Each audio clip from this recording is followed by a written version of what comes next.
Hi hello అందరికీ నమస్కారం. Welcome to our channel. నేను ఆదిత్య. ఉత్తరాంధ్రకి సంబంధించినటువంటి ఒక పారిశ్రామికవేత్త కొడుకు ముంబైకి సంబంధించినటువంటి ఒక హీరోయిన్తో రహస్యంగా పెళ్లి చేసుకున్నాడంటూ ఒక వార్త అయితే వినిపిస్తుంది. మరి ఇప్పుడు ఆ అంశం నెట్టింట ఒక పెద్ద దుమారాన్ని లేపుతూ ఉంది. సో ముంబైకి చెందినటువంటి ఒక హీరోయిన్ పలు సినిమాల్లోనూ సీరియల్స్లో నటించినటువంటి ఆమె ఉత్తరాంధ్రకి చెందినటువంటి ఒక పారిశ్రామికవేత్త కొడుకుని ప్రేమించి సీక్రెట్గా వివాహం చేసుకున్నట్టు ఒక వార్త అయితే బయటకు వచ్చింది. సో మరి వైఎస్ఆర్సీపీ అధికారంలో ఉన్నప్పుడు ఆ హీరోయిన్ని కోర్టులు ఆఫర్ చేసి తమ కొడుకును వదిలేయాలంటూ ఆ పారిశ్రామికవేత్త ఆమెకి చెప్పడంతో నాకు కోర్టులొద్దు, నాకు మొగుడే కావాలంటూ ఆ హీరోయిన్ గట్టిగా పట్టుకొని కూర్చుంది.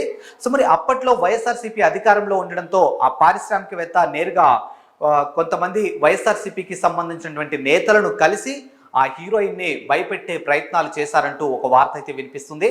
మరి అదే అంశానికి సంబంధించి గతంలో వైఎస్ఆర్సీపీ అధికారంలో ఉన్నప్పుడు విజయవాడలో పంచాయతీ కూడా పెట్టారు. సో మరి ఆ పంచాయతీలో కూడా నాకు మీరు ఎన్ని కోట్లు ఆఫర్ చేసినా కానీ నాకు కోట్లు వద్దు, నాకు నా భర్తే కావాలంటూ ఆ హీరోయిన్ చాలా స్ట్రాంగ్గా కూర్చుంది.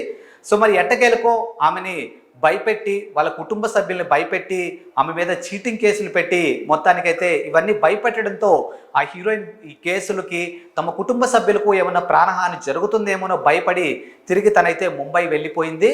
సో మరి అంతా అయిపోయింది అనుకున్నటువంటి ఆ పారిశ్రామికవేత్త ఇప్పుడు మరోసారి తెర మీదకి వచ్చే అవకాశాలు అనేట్టు తలపట్టుకొని కూర్చున్నాడు. ఎందుకంటే ఏపీలో ఇప్పుడు వైఎస్ఆర్సీపీ అధికారంలో లేదు. సో మరి అధికారం కోల్పోయిన తరువాత ఇప్పుడు ఆ హీరోయిన్ ఎవరైతే ఉన్నారో తిరిగి మళ్ళీ తను విజయవాడకి వచ్చి తన గతంలో ఎక్కడైతే పెద్ద మనుషుల పంచాయతీ జరిగిందో ఇప్పుడు అదే పంచాయతీకి వచ్చి మళ్ళీ తన భర్త తనకు కావాలంటుందేమో అన్న ఒక భయంతోనైతే ఇప్పుడు ఆ పారిశ్రామిక ఉన్నట్లయితే ఒక వార్త అయితే వినిపిస్తుంది. సో మరి ఇక్కడ చూసుకున్నట్టయితే AP deputy CM Pavan Kalyan గారు కూడా సినిమా రంగానికి సంబంధించిన వ్యక్తి కాబట్టి ఖచ్చితంగా ఆ హీరోయిన్ నేరుగా ఈసారి డిప్యూటీ సీఎం పవన్ కళ్యాణ్ని కలిసే అవకాశాలు ఉంటాయేమో అన్న ఒక భయం అయితే ఇప్పుడు ఆ పారిశ్రామికవేత్తలు అయితే చాలా స్పష్టంగా కనిపిస్తుందంటే ఒక వార్త అయితే వినిపిస్తుంది.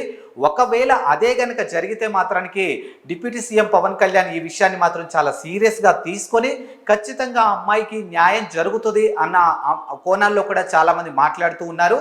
సో మరి రానున్న రోజుల్లో ఒకవేళ ఆ హీరోయిన్ తిరిగి మళ్ళీ కనుక ఈ అంశాన్ని తెర మీదకి తీసుకొచ్చి పవన్ కళ్యాణ్ గారితో మాట్లాడితే మాత్రానికి ఖచ్చితంగా ఆ పారిశ్రామికవేత్త మాత్రానికి ఖచ్చితంగా ఇబ్బందుల్లో పడడం అనేది చాలా స్పష్టత అంటూ ఒక వార్త అయితే వినిపిస్తుంది. మరి ఏమవుతుందనేది మనం కూడా వేచి చూడాల్సిందే. మరి ఆ హీరోయిన్ ఖచ్చితంగా అధికారం మారింది కాబట్టి తను తిరిగి మళ్ళీ తన భర్త తనకు కావాలంటూ వస్తుందా, లేకపోతే గతంలో జరిగినటువంటి పరిణామాలని దృష్టిలో ఉంచుకొని నాకెందుకులే ఇవన్నీ, నా లైఫ్ని ఇంకా నేను హ్యాపీగా లీడ్ చేసుకుంటున్నాను, పర్సనల్ లైఫ్ కానీ ప్రొఫెషనల్ లైఫ్ కానీ సాఫీగా ఉంది కదా అనే కోణంలో ఆమె ఆలోచించి ఇక్కడితోని ఈ అంశాన్ని క్లోజ్ చేస్తుందా, లేదు తిరిగి ఖచ్చితంగా నా భర్త నాకు కావాలని మళ్ళీ ఒకవేళ తెలుగు రాష్ట్రాలకి వచ్చి తను ఒకవేళ ఈ ఫైట్ చేస్తుందా అనేది చూడాల్సిందే. సో మరో టాపిక్తో మళ్ళీ కలుద్దాం. అంతవరకు సెలవు, నమస్కారం.